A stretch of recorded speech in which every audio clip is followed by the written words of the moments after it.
With the additions of Black Panther and Avengers Infinity War into the Marvel Cinematic Universe, it appears as though the era of non-memorable and meaningless villains is over.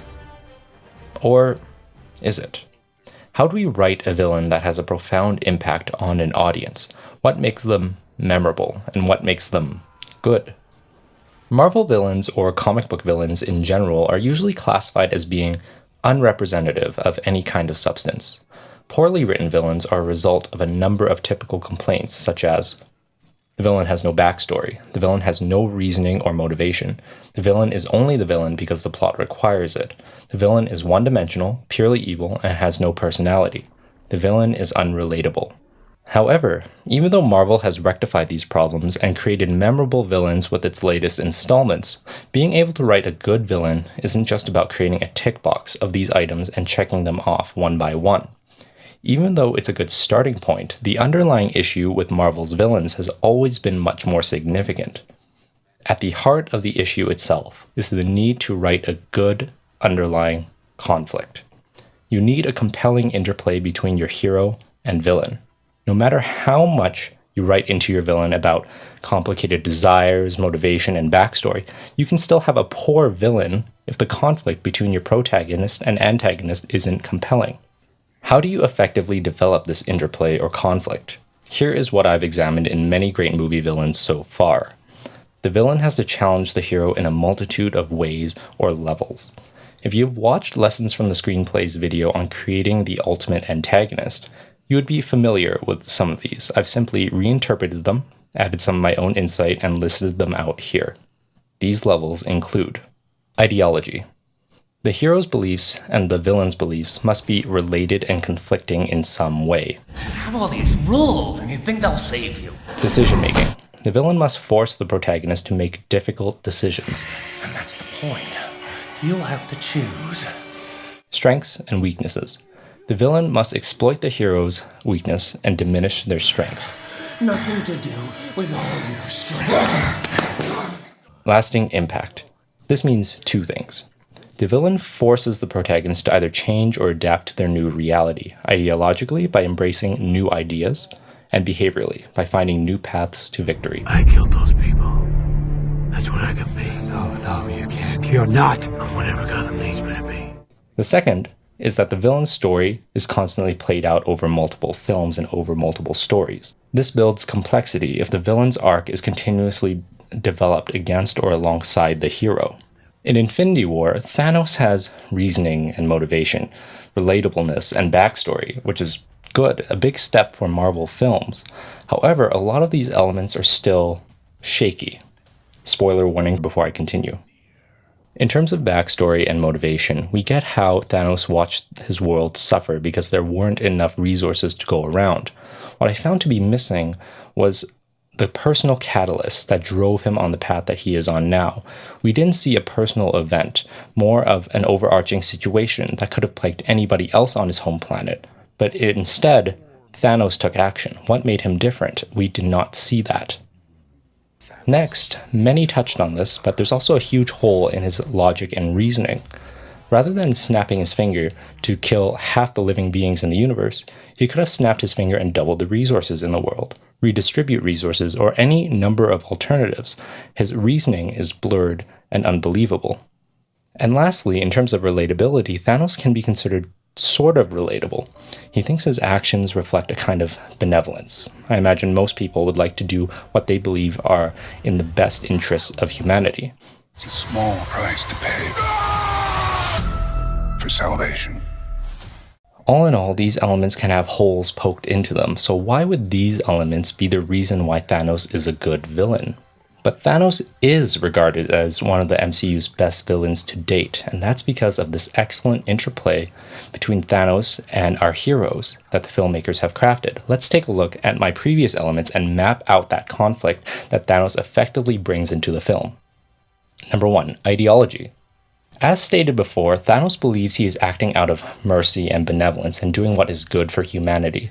So, on its own, Thanos' ideology is justified, but what makes the conflict greater is that it is the opposite side of the same coin as the ideology held by the Avengers. The idea of trading lives and sacrificing some for the benefit of the rest is not the Avengers' way. Thus, we have a memorable and meaningful conflict in ideology. Number 2, decision-making. Thanos forces the protagonist to make difficult decisions. Some of the hardest scenes to watch were when, in order to beat Thanos, the Avengers had to do things they never imagined they would do. We are out of time. For example, Tony Stark needed to decide whether or not to put his ego aside and ask Steve Rogers for help. Doctor Strange made the decision to give up the Time Stone, the thing he swore to protect, and Scarlet Witch had to sacrifice the love of her life, Vision, just to save the world. Number 3, strengths and weaknesses. Next, Thanos is able to exploit our heroes' greatest weaknesses and diminish their strength. Thanos is the Avengers' biggest challenge to date. Immediately, the threat Thanos imposes is real and intimidating the minute he appears on screen. Physically, he outmuscles some of the Avengers' best fighters in Hulk and Thor. His children, the Black Order, proved to be more than a match for the likes of Iron Man, Doctor Strange, Vision, and Scarlet Witch. Thanos also exploits our heroes emotionally by capturing loved ones and torturing or killing them to get what he wants. He uses Nebula to get Gamora to talk, he uses Thor to get the Tesseract from Loki, and he incidentally, just by killing Gamora, he makes Star-Lord ruin our heroes' plans. Number 4, lasting impact. Lastly, Thanos has been the truest challenge for our heroes. The Avengers have finally felt something they never have truly felt before: defeat. And it's lasting, at least until the next Avengers movie. But we can safely assume the Avengers will come back to fight Thanos differently. They'll learn to put their differences aside and be more evolved and matured, we think. But for now, Thanos won, and the Marvel Cinematic Universe is forever changed because he won. I want to illustrate my point further.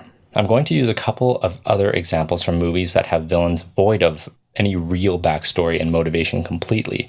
Take a look at movies like The Dark Knight and the Lord of the Rings trilogy. These movies spawned some of the most memorable villains of the post-2000 film era. These villains had neither a compelling backstory. We don't learn of a legitimate Joker origin, and all his backstories are made up as he switches from one to another. Sauron was a warmongering necromancer in The Hobbit. There was a war once, he got defeated, but is now coming back.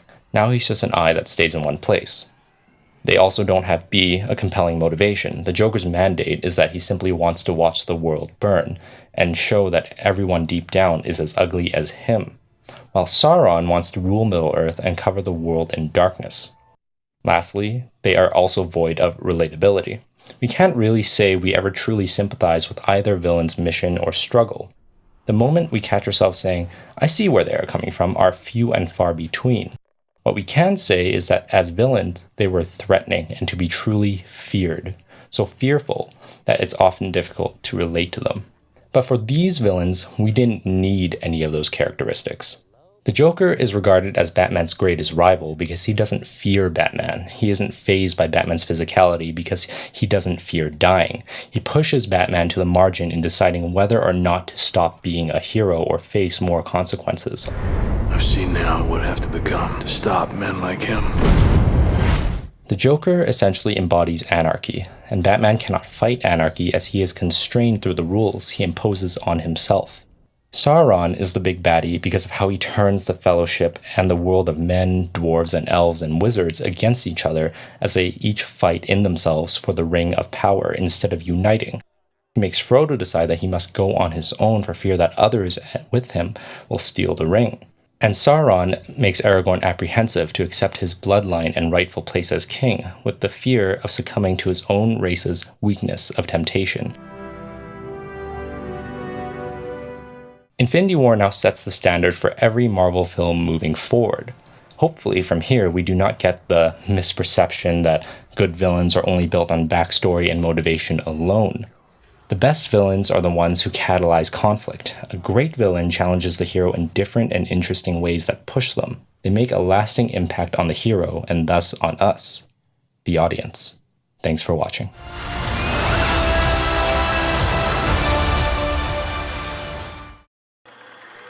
Hi everybody, thank you for tuning in and watching till the end of this video. I want to know what your thoughts are on Infinity War. Did you like it? Did you not like it? And if you liked this video and wanted to learn more, check out the last one I made analyzing Pixar's Coco and why that film worked so well. If you're interested in more videos like this, please subscribe and leave a like and a comment letting me know your thoughts and ideas. Storytelling and filmmaking are something I've always been incredibly passionate about, so if you can, please consider supporting the channel. I've got more content on the way. Thank you.